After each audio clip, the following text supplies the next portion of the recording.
Deputāti un nodaļu vadītāji ir sasaukta domas ārkārtas sēde par 6 neatliekamiem jautājumiem. Ņemot vērā, ka tā ir ārkārtas sēde, tad darba kārtība nav jāapstiprina, tāpēc nekavēsimies un izskatīsim šos jautājumus. Un kā pirmais jautājums ir sagatavots lēmuma projekts iesniegt investīciju projektu ēkas Raņevā 7, Saugstos, energoefektivitātes paaugstināšana, mērķa dotācijas saņemšanai Vides aizsardzības un reģionālās attīstības ministrijai. Tātad ceram saņemt finansējumu, atbalsts ir orientējoši 85% apmērā, un projektā ir paredzēts ne tikai ēkas siltināšana, bet arī atsevišķi iekšdarbi. Droši vien, ka Mārīte var precizēt, kādi tieši darbi ir paredzēti. Mārīte?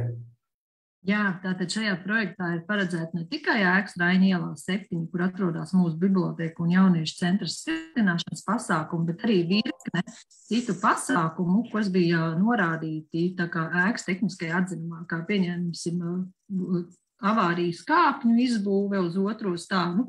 Tāpat ir paredzēts arī jumta maiņa, kā arī šis te vēl virkne pasākumu. Mezglo izbūve. Jā, sanitārā mezgla tieši tā.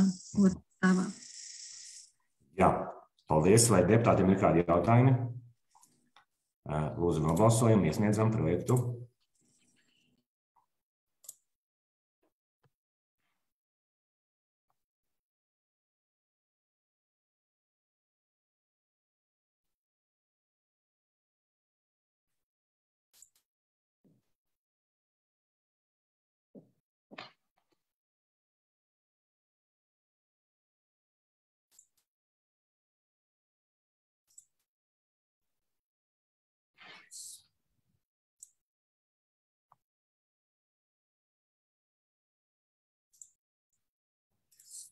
Slēdzu. Visi klātsošie tad klāt ir 12 deputāti par 12, pret atturās nav lēmums pieņemts. Tātad, arī Mārīte var precizēt, nenoprecizējām, tad kādas ir šās galvenās atbalsta aktivitātes šajos te ministra kabineta noteikumos. Tad tas bija atbalsts uzņēmējdarbībai, administratīvās reformas. Ir tā, ka atbilstoši ministra kabineta noteikumiem tātad tiek atbalstīti augstas gatavības investīciju projekti, kuri atbilst tātad administratīvi teritoriālās reformas mērķim un uzņēmējdarbības atbalstam, un otrs mērķis ir šie te pagājušā gadā atbalstītie investīciju projekti, kuri var kandidēt uz papildus finansējumu. Un svarīgi ir tas, ka šajā mērķdotācijā tiek finansēta tikai un vienīgi būvniecība, respektīvi ar būvniecību saistītās izmaksas, kā autoru uzraudzība un būvu uzraudzība, tās ir jāsēc pašvaldībai no savu finansējumu. Jā, viena tevis minētā atbalsta aktivitāte, proti papildus atbalsts jau pagājušajā gadā atbalstu saņēmušajiem projektiem. Tas, protams, ir bezprecedenta gadījums, manuprāt, ko es vispār esmu dzirdējis, redzējis, kas liecina par, neķeršu skaļi par ko liecina, bet tas kaut kas nebijis, ka pagājušajā gadā ir atbalstot gluži virkni projektu, un šogad jaunos ministra kabineta noteikumos arī citi it kā var pretendēt uz atsevišķiem projektiem, bet tie, kas ar atsevišķu punktu paredzēts, ka tie, kas pagājušajā gadā jau ir saņēmuši finansējumu, var vēl saņemt finansējumu tiem pašiem projektiem. Labi, bet skatāmies nākošo. Tātad Katrīnbādas ielas būvniecība faktiski tātad atgādināšu, esam jau par šo runājuši. Tātad tā ir vienīgā izeja uz jūru posmā starp Inčupi un Pēterupi, kur vēsturiski jau var nobraukt pludmalē. Tātad vienīgā izeja, kur var izmantot glābšanas dienestu nokļūšanai pludmalē, pludmales kopšanas tehnika, kā arī tur jau atrodas esošā zvejnieku apmetne, zvejniecības vieta, kas izmanto šo nobrauktuvi, kā arī kādreiz šajā vietā atradās vecais zvejnieku mītne, kā pēc tam jau vēlāk Katrīnbādas klubs. Un tagad šobrīd šajā vietā tiek būvēts viesunams. Kā tas pareizi saucās, attiecīgi projektā ir paredzēts komunikācija izbūve līdz pludmaleja, publisko toalešu izbūve, ielas izbūve, apgaismojuma, un kā arī tirdzniecības vietas gar šo te ielu. Un arī tajā laukumā, kas ir augšā, arī tāds kā atpūtas laukums. Tad faktiski šeit mēs varētu šo nosaukt kā atbalstu uzņēmējdarbībai, un attiecībā, cik šim arī ir tehniskais projekts, tad arī šo projektu pieteikt, skatīsimies, kā Vides aizsardzības un attīstības ministrija šos mūsu 2 projektus izvērtēs. Vērtēšana ir ārkārtīgi īsa, tikai 2 nedēļas paredzēta, kas arī liecina par to, cik rūpīgi vispār ministrija vēlās projekts izvērtēt, un vai nav jau gatavs saraksts, kuri projekti ir jāapstiprina. Un pēc tam būs ministra kabineta noteikumi, kas jau ministra kabineta lēmumu tiks apstiprināti konkrēti projekti. Lūdzu, tad vai jautājumi par šo? Toms, es pacelšu telefonu, ņemot vērā, ka pārlēl arī gāja civila aizsardzības komisija. Mēs gan kā pārcēlām uz vieniem, bet es vienu mirklīt atbildēšu, un Tom, lūdzu, tikmēr jautājumu. Tas ir pa visu projektu kopumā, tā ir tikai viena no projekta kārtām? Šis te finansējums, kas ir atzīmēts, tas ir par abām kārtām kopumā. Viss projekts pilnībā. Un cik apmēram varētu būt tie 15%? 15% lēmuma projektā ir minēti 148,000, bet šie te skaitļi ir ņemti uz atjaunotas kontrolu tāmes. Ja nemaldos, pagājušā nedēļā mēs izsludinājām būvniecības iepirkumu, tā kā pie reāliem būvniecības skaitļiem mēs tiksim marta beigās, aprīļa sākumā, bet ņemot vērā, ka projekts ir jāiesniedz jau līdz 21. martam, šobrīd mēs startējam ar kontrolu tāmes skaitļiem. Paldies. Ervīns, lūdzu. Nē, man drīzāk nav jautājums, man tikai tāds neliels komentārs, ka tomēr man liekas, ka gandrīz miljonus kopējās izmaksas un 148,000 pašvaldības līdzfinansējums vispār ir tā, jāsaka, manā ieskatā daudz par daudz dēļ vienas privāta mājas un zvejnieka apmetnes un toaletes. Ja mēs tur runājam par vienkāršu piekļuvu jūrai, gan jau, ka to varēja atrisināt lētāk un toaleti. Jā, paldies. Jā, lūdzu, Guntis. Jā, labrīt, paldies par doto vārdu. Protams, stāsts un lēmuma projekts ir cerīgs, nauda ir gana liela, bet skumjākais ir tas, ka mēs tomēr nekļaujam iekšā šo stāvlaukumu, kas šobrīd ir iznomāts, un neesam risinājuši šo jautājumu. Ir iekļauts arī, tātad ir iekļauts arī horizontālais marķējums stāvlaukumā. Manuprāt, ja Mārija vai nepalika tomēr, kā palika? Ir šobrīd gan iepirkumā, gan arī šajos kontroltāmas ciparos ir iekļauts seguma atjaunošanas stāvlaukumā. Un horizontālais marķējums, tātad šajā stāvlaukumam cauri iet iela faktiski uz īpašumiem. Ja? Tātad ir, šeit nav projekts izstrādāts, bet ir simboliski ieliktas summas, kas būtu projekta apstiprināšanas gadījumā, iespējams jau tālāk sagatavot šos zīmējumus, kā būtu šī iela veidojama caurbraucamā, kur ir stāvvietas, kur ir gājēju zonas un tā tālāk. Labi, paldies. Paldies. Toms, lūdzu. Jā, lai gan projekts kopumā it kā ir foršs un vajag iet uz attīstību un tā, bet viņš tomēr ir diezgan pretrunīgs, un līdz ar to es tā kā sliecos tomēr. Jā, balsot pret. Dēļ izmaksām pretrunīgs vai kādā ziņā?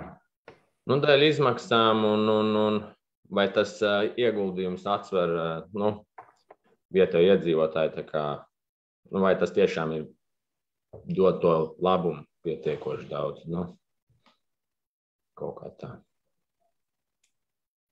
Jā, bet šobrīd faktiski skaidrs, ka par to 15% finansējumu, kas mums būtu jāpieliek projektu apstiprināšanas gadījumā, mēs neko īpaši izdarīt nevarētu, proti pievilkt komunikācijas tā tālāk, jo, kā es teicu, mēs zinām, ka kaut vai šī paša toalešu jautājums ir ārkārtīgi sāpīgs. Mēs zinām, ka pludmalē mēs toaletes nevaram izvietot dēļ tā, ka faktiski nav jau piebraucamo ceļu un mīkstās smilts un tā tālāk. Attiecīgi, ja mēs varam nodrošināt pietiekoši kvalitīvu pludmali, mēs zinām, cik intensīvi tā ir apmeklēta. Mums nav citu risinājumu, kā ierīkot pakāpeniski toaletes ar centralizētajiem tīkliem, lai nodrošinātu pienācīgu tīrību un elementārs higiēniskos apstākļus bērniem, māmiņām un tā tālāk visiem pārējiem. Tas ir viens. Otrs, mums ir jāsagatavo kvalitīvas vietas, kur var nobraukt glābšanas dienas nepieciešamības gadījumā pludmalē. Arī to par šādu summu, kas būtu mūsu gadījumā jāpieliek šos 15%, mēs šādi nevarētu izdarīt. Es piekrītu, ka projekts ir varbūt ekskluzīvs vai šiks vai tamlīdzīgi un ir izprojektēts ar dizaina elementiem, skaists un tā tālāk, bet ja gadījumā mums šādu te atbalstītu, tad par šo atbalsta minimālo summu, kas mums būtu pašiem jāpieliek, mēs iegūsim tiešām otru centru, līdzīgi kā Biriņās izēj uz jūru, tikai faktiski pārdomātā, kvalitīvu, ar ērtu nobraukto pludmalē, ar slipu, un visu pārējo. Tā kā šeit ir no šāda apsvēruma, protams, ka mēs tik apjomīgu projektu par savu naudu nespētu realizēt, un šeit būtu jādomā varbūt par daudz vienkāršākiem risinājumiem. Jurģis, lūdzu. Jā, īsumā skaidrs, ja mēs nesen burtiski pāris mēnešus iepriekš runājām, ka pašvaldība taisās ieguldīt 300,000, tad Tom, tu biji pār, tagad mēs gribam 150, tagad tu esi pret, kaut kā es nesaprotu. Restīvi līdzfinansējums ir mazs, 85% atbalsts, tas ir ļoti liels, un otrs cents mums patiešām ir ļoti nepieciešams. Pirmkārt, jā, lai būtu civilizēta pieeja jūrai, otrkārt, neaizmirsīsim, ka tur taisās blakām arī būvēties privāts ciemats, ja tu tā var nosaukt, par ko mēs arī nesen lēmām. Tā kā es atbalstu. Ja mums izdotos, tas būtu brīnišķīgi. Paldies. Tuvāk dzelzceļam, lai kāds nesajauc. Tas ir blakām, tas ir kādā ziņā, lai nav lieki jautājumi iedzīvotājiem. Nē, nosacīt, protams, ka nosacīt blakām, bet tur ir veidojās tāds jaunais centriņš, teiksim tā. Pilnīgi noteikti, jā. Nē, protams, tas finansējums ir ļoti vilinošs, jā. It kā muļķīgi iestāties pret, bet, varbūt tās var izskatīt, kā varbūt tās komunikācijas, piemēram, vai viņas no mūsu puses, no tās publiskās toaletes, cik viņas būs noslogotas, piemēram, ziemā, mēs viņas izmantosim varbūt 5% no tā, ko izmantos, viesnīca. Bet tātad kopumā tas nav nekāds grēks atbalstīt uzņēmējdarbību, un tas ir viens arī no šī ministra kabineta noteikumiem atbalsts uzņēmējdarbībai, tieši faktiski funkcija kā tāda. Ja? Tā kā tas ir tas, kā mēs varam arī vispār šo projektu pieteikt. Un, ja mēs domājam, ka nākotnē tikpat, lai mēs gribētu ļoti attīstīties arī šī zvejnieku apmetne, varbūt viņi uz vietas kādas zivis var vairāk gatavot, nodrošināt sanitāros apstākļus tā tālāk, tad ūdens kanalizācija arī šeit būtu vajadzīga. Protams. Un mēs zinām, cik ārkārtīgi ir sarežģīti šie apstākļi saistībā ar toaletēm, kāds bija vēlmes izmantot diskusiju kaut vai brīvdienās par baltās kāpes toaletē. Ja? Tad, bet es domāju, šobrīd šeit,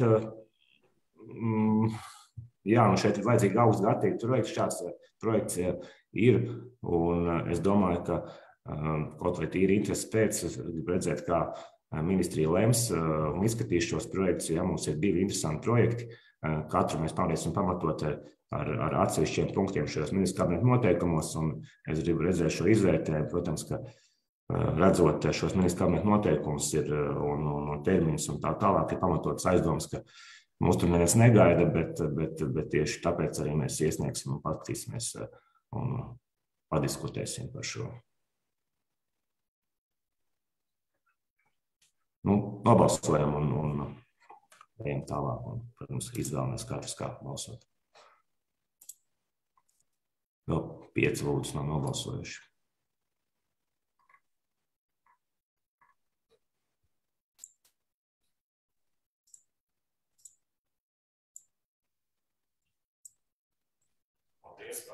Atturās 2, paldies. Iesniedzam projektu. Nākamais ir par projekta Saules tiltiņa rekonstrukciju turpmāko realizāciju.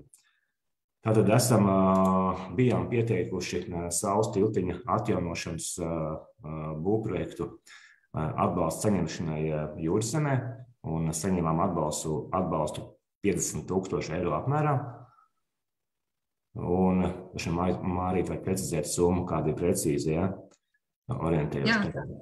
Tātad 49,500 eiro bija publiskais finansējums, ko tā kā mums lauka atbalsta dienas bija akceptējis. Mēs bijām plānojuši šo projektu realizēt par 55,000 eiro, kas sastāvētu tā kā gan no būvprojekta izstrādes un arī no būvniecības. Diemžēl, respektīvi Covid-19 krīzes sekas būvniecībā mums neļauj šo te projektu realizēt, jo mēs kopš pagājušā gada nogalas līdz februārim esam izsludinājuši 4 iepirkumus. 3 ir beigušies vispār bez neviena pieteikuma, savukārt pašā pirmajā iepirkumā pieteicās pretendenti ar cenu 170,000 bez PVN, kas principā 4 reizes pārsniedz mūsu finanšu iespējas. Un respektīvi, ņemot vērā, ka ir bijuši šie neveiksmīgie iepirkumi, līdz 2. februārim mums bija kā projekta īstenotājiem jāiesniedz dokumentu lauka atbalsta dienestā par projektu uzsākšanu. Mums šo dokumentu nav. Līdz ar to lauka atbalsta dienests, ja mēs šos dokumentus neiesniegsim līdz 2. maijam, mūs pilnībā noņem finansējumu. Jo šobrīd mēs esam sapratuši, ka mēs nevaram 2 mēnešu laikā izprojektēt šo te tiltiņu. Līdz ar to es aicinu šobrīd atteikties no šī te projekta.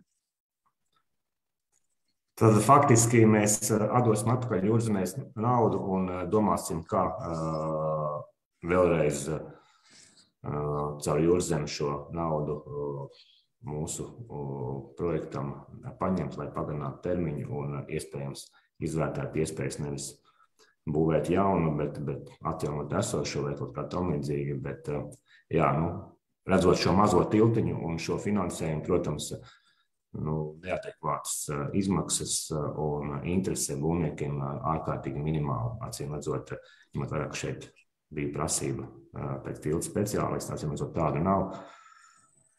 Un faktiski jau tā ir tikai laipa pār neliela pār upīti, bet domāsim, kā tālāk šo jautājumu risināt. Bet šobrīd tātad iesniedzam atteikumu, atdodam atpakaļ naudu, un tātad tā nauda nekur nepazudīs, viņa Jūrzemē būs, un domāsim, kā viņu turpmāk mēs varētu pieteikt, atkārtot un saņemt.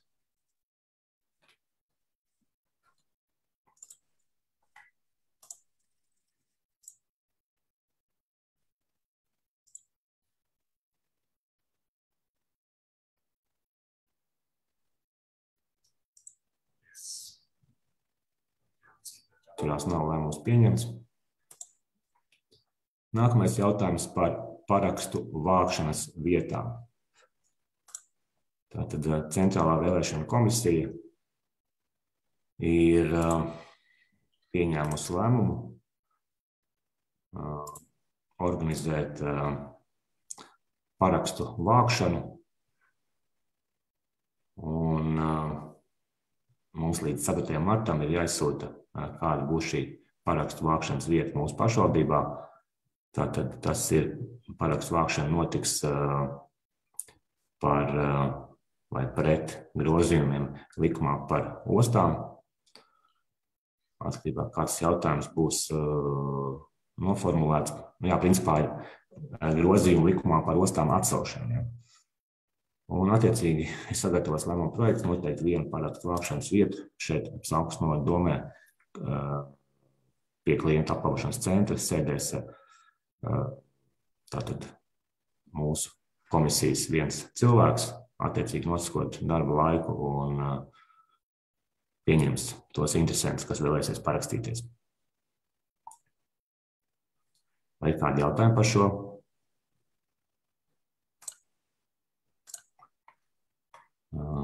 Tad lūdzu nobalsot.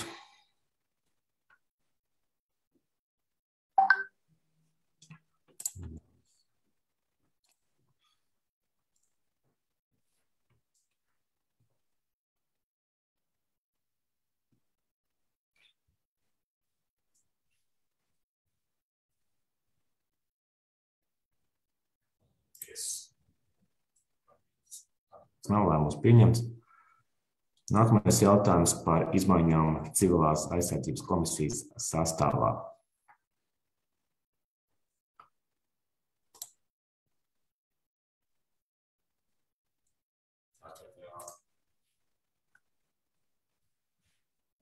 Sāks un šobrīd izteikt vairāk to, ka iespējams būs jāuzņem apjomīgs daudzums bēgļu ģimenes no Ukrainas, kā arī citas aktuālās lietas, tad ir sasnājamies arī ar visām institūcijām, tad ir prasība, lai komisijā būtu noteikti valsts policijas un neatliekamās medicīniskās palīdzības pārstāvis attiecīgi. Mēs iekļaujam viņus sastāvā, tāpat ir saņemts iesniegums arī ar vēlmi būt komisijā no Murjāņu sporta ģimnāzijas direktora Sergeja Čevera. Viņam tomēr arī ir ievērojams resursi viņa rīcībā, proti Murjāņu sporta ģimnāzijas resursi, un arī viņi ir gatavi uzņemt daļu šos cilvēkus. Tāpēc ir sagatavots šāds lēmuma projekts. Lūdzu, Ervīns. Jā, es neesmu līdz galam pārliecināts, bet varbūt no manas puses būtu ierosinājums tomēr no tā lēmuma projekta varbūt šos tālruņa numurus izņemt ārā, jo lēmuma projekti tiks publicēti savukārt. Šie tālruņa numuri jau vairāk vai nepieciešami operatīvai saziņai starp komisijas locekļiem. Bet es nezinu, varbūt, ja juristi mums saka kaut ko. Droši vien pilnīgi noteikti. Pilnīgi noteikti, tie mums būs jāprecizē, kuri būs publiskie tālruņi, attiecīgi tie būs publicēti jau tālāk mājaslapā komisijas sastāvā, un tie, kas nebūs, tad tas nav domas lēmuma noteikti uzdevums. Jā, jo man liekas, es saprotu neatliekamā palīdzība vai policija, bet, ja Čeverkungam tur varbūt sāks uzzvanīt, varbūt viņš tīri priecīgs nebūtu. Jā, paldies. Droši vien, kad grūti pateikt, vai arī pārējiem, vai viņi grib, kad zvana privāti. Vai arī viņa lēmumā var palikt, vienkārši tad mums kaut kā jāizdomā, kā mēs viņus teiksim. Nē, es domāju, jauno lēmumu projektu laukā, un gal galā var telefonu mainīties, un ir darba telefoni, privātie telefoni, tas ir precizējams, un tur noteikti nevajag lēmumā. Arī lēmums jau pēc būtības ir simbolisks, ja? Skaidrs, ka komisijas sastāvs var mainīties, bet tomēr svarīgi, ka mēs zinām, kuri ir mūsu tas pirmais atbalsts, kur nepriekšņus gadījumā mēs nākam kopā darbojamies, un tad jau pārējos cilvēkus mēs pieaicinām pēc vajadzības.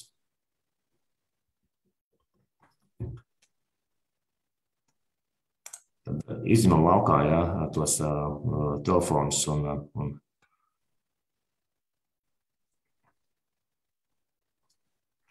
nobalsojam.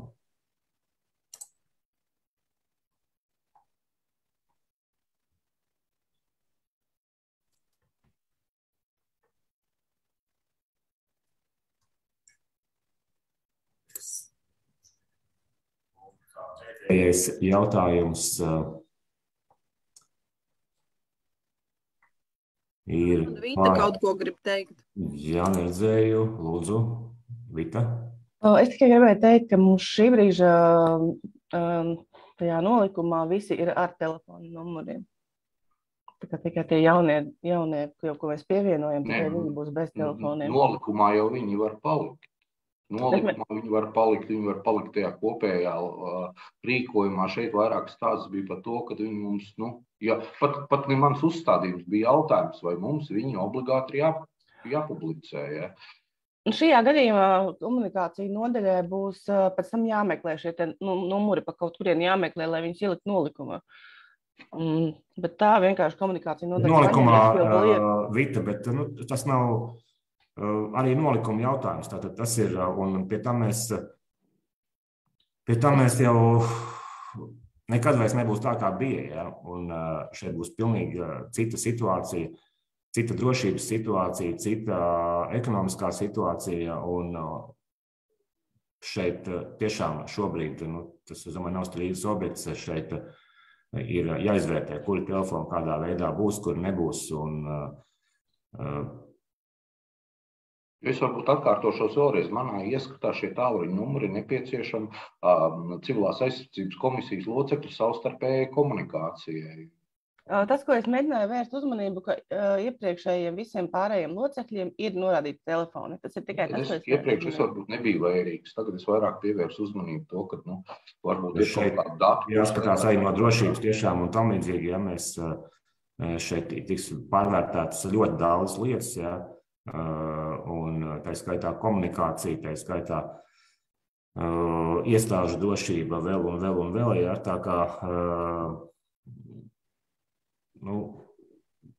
es domāju, ka tas droši vien, ka nav noslēpums, kāds šie numuri ir, un droši vien, ka viņi paliks, bet es domāju, ka tas arī šī saziņa un iespējamie rezerves telefona numuri un tā tālāk, tas viss arī ir jautājums. Ejam uz priekšu, mēs, es domāju, izvērtēsim, pārnāsim arī ar kolēģiem, kuri numuri ir publiskie numuri un kuri nav.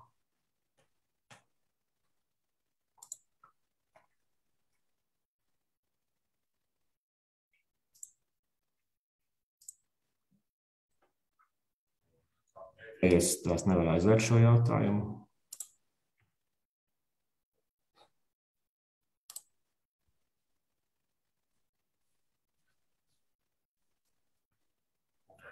Cība ir aicinājusi, šeit nav šī vēstulē klāta pielikta, saraut arī saites ar tām sadraudzības pilsētām, attiecīgi pret valstīm, kuras ir uzsākušas kara darbību pret Ukrainu, proti Krieviju un Baltkrieviju. Un šeit ir divi viedokļi faktiski. Virkne pašvaldības izbeidz vienkārši šos sadarbības līgumus un ir bijušas šeit diskusijas par to, ka tie vienkārši tiek apturēti. Un tātad par to varam arī nelielu diskusiju izvērst. Tie, kas izbeidz šos līgumus par pamatu, uzskata, ka ja reiz viss šis beigsies kādā brīdī, tad būtu par jaunu izvērtējams iespējas sadarboties un tā tālāk. Un ka šie vecie līgumi šobrīd būtu laužami. Mūsu lēmuma projekts šobrīd ir mazliet savādāk sagatavots apturēt. Lūdzu viedokli. Ervīns. Jā, man tā liekas, ka mums tas lēmuma projekts ir pretrunu pilns. Nosaukumā mums ir par līguma apturēšanu, pēc tam nolemjošā daļā pirmais punkts ir apturēt, otrais punkts ir vecākai lietvedēji nosūtīt lēmumu par pārtraukšanu. Varbūt tad mums no sākuma vajadzētu arī vienoties, mēs pārtraucam vai apturam. Un, ja mēs par to, šis būtu droši vien, ka būtu pirmais, par ko vajadzētu vienoties. Jā, mēs vēl atcīmredzot vakar pēcpusdienā labojām, tāpēc droši vien palika teikumā neizlabots. Un, ja var izteikt savu viedokli, ņemsim vērā, ka Latvija nesarauj diplomātiskās saites ne ar Krieviju, ne ar Baltkrieviju. Tā kā šī gadījumā droši vien, ka manā ieskatā prātīgi būtu apturēt šo līgumu, jo gala rezultātā, jā. Ja mans viedoklis, tas būtu par apturēšanu. Paldies. Paldies. Māris, lūdzu. Man ir jautājums tāds, kāda bija tā sadarbība? Tur, nezinu, bērnus veda uz pludmali vai kaut. Kāda bija? Es neko nezinu par šo biedrību, tāpēc, kāds varētu pastāstīt, kāda bija tā sadarbība, ko mēs tagad taisamies apturēt? Faktiski, kā ar jebkuru citu sadraudzības pilsētu, tā ir informācijas apmaiņa, iepazīšanās, kā strādā viena pašvaldība, otra pašvaldība, ir dažādas pieredzes, attiecīgi dažādi jautājumi risināšanā, tā skaitā kontaktīgi, vai tas ir uzņēmējdarbības jomā vai kultūras jomā, apmaiņa ar kultūras kolektīviem, kā jau attiecīgi festivālu filmas, mūzika, tā tālāk. Ja? Tā faktiski ir otrs pilsētas iepazīšana, apmaiņa, kā es teicu, dažādās jomās. Ok, nu, apturam tad. Šobrīd arī šis cilvēks, kas faktiski bija kontaktpersona,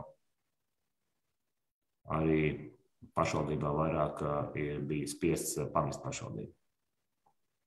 Vadītājs.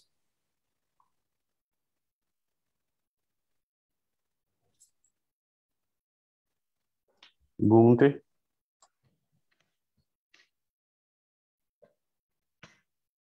Es gaidu, ka Normons dos vārdu. Es teicu, Gunti. Jā, piedod, brīžam tā skaņa pazūd. Nu, man tā kā gribētu zināt, mums kaut kāda reāla apmaiņas vizīte pēdējā droši vien pirms visiem Covidiem kaut kad ir bijusi, ja? Jā. Nu, kad ir kaut kāda reālā satikšanās. Nu, protams, ka tas vairāk vai mazāk ir formāls sadraudzības pilsēta un formāls sadarbības līgums. Un jā, es tā kā aicinu apturēt šo sadarbības līgumu šobrīd. Jo kaut vai arī, ja mēs atceramies vai zinām, ka ir tādi saucamie Latvijas, Igaunijas, Krievijas vai Latvijas, Lietuvas, Baltkrievijas un tam līdzīgi šādi te projekti ar Eiropas Savienības fondu atbalstu, kur bija vajadzīgi partneri šajās te valstīs. Un faktiski galvenais mērķis šiem projektiem, it kā fiziski tas bija kādas aktivitātes vai infrastruktūras objektu attīstības projektu pierobežā vai katrā no šīm valstīm, bet galvenais mērķis bija, lai iedzīvotāji pašvaldības savā starpā komunicētu, arī dažādi zinātniskie institūti, augstskolas tā tālāk, lai cilvēki draudzētos, lai būtu kontakti pārobežu starpā, ja? Proti ar tādu virsmērķi, kad viens otru tuvāk iepazīst cerībā, ka šie cilvēki nekad nenostāsies viens pret otru kaut kādās situācijās. Ja? Tas bija šiem projektiem virsmērķis. Tā kā šobrīd mēs pārtraucam un jā, droši vien, ka situācijas ir dažādas un dažādi cilvēki, bet, protams, ka šie sakari arī ir sakari, ar kuriem mēs varam šiem cilvēkiem sūtīt informāciju, skaidrot viedokļus un mēģināt pārliecināt par kaut kādu veselo saprātu un tā tālāk. Vienā vārdā šie bija mīkstie projekti. Saucamie. Tie nebija infrastruktūras projekti, kur kaut kādā veidā starptautiskā koprojektā iegūst finansējumu konkrētu lietu realizācijai. Tie ir izglītojoši pareizi, man paldies. Ne tikai Gunti, bija arī cietie projekti. Tos projektu ietvaros arī ir infrastruktūras, ir objekti izbūvēti, tie paši skatutoņi, kas ir pierobežā. Manuprāt, arī ostām bija jau pārobežu projekti. Bet mūsu pašvaldībai, es atvainojos, mūsu pašvaldībai jau nav bijuši. Caur šo viens, manuprāt, gadus 8, 10 atpakaļ vai tikai nebija viens projekts, varbūt viens atcerās. Labi, bet aicinu balsot. Ja drīkst vēl pāris piezīmes klāt, teiksim, ja mēs tomēr gatavojam šādu te dokumentu, tad vēlreiz būtu lūgums varbūt juristiem pārskatīt. Mēs izbeidzam sadraudzības līgumu ar Baltkrievijas pilsētu Rodoškoviči, vai kā viņiem saucās šis administratīvais veidojums, jo savā laikā es atceros, es pateikšu krieviski, kā tas bija. Rodoškovičs skaitījās Posjologorodskova tipa, tā kā pilsētas tipa ciemats. Ja es neatceros, kas tur tika ierakstīts līgumā, tāpat arī preambulā, ja mēs skatāmies, tad varbūt vajadzētu precizēt Krievijas federācijas nosaukumu un droši vien arī Baltkrievijas nosaukumu tīri juridiski, lai tad mēs izskatāmies smuki, ka mēs te, tā, juridiski korekti saliekam tos nosaukumus arī lemjošajā tajā, Jā, piezīme vietā, tad lūdzu to precizējumu nosaukumus, lai tie atbilstu faktiskiem nosaukumiem. Paldies, tad lūdzu nobalsojam tad par apturēšanu. Labojam arī tad visos punktos, lai būtu šī te apturēšana.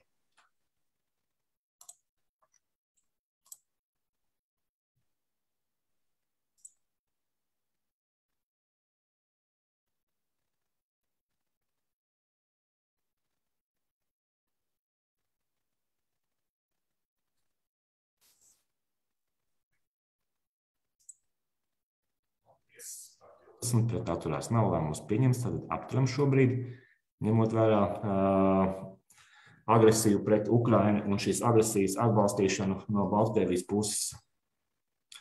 Ar to arī domas sēdes jautājumi ir izskatīti. Un lūdzu tad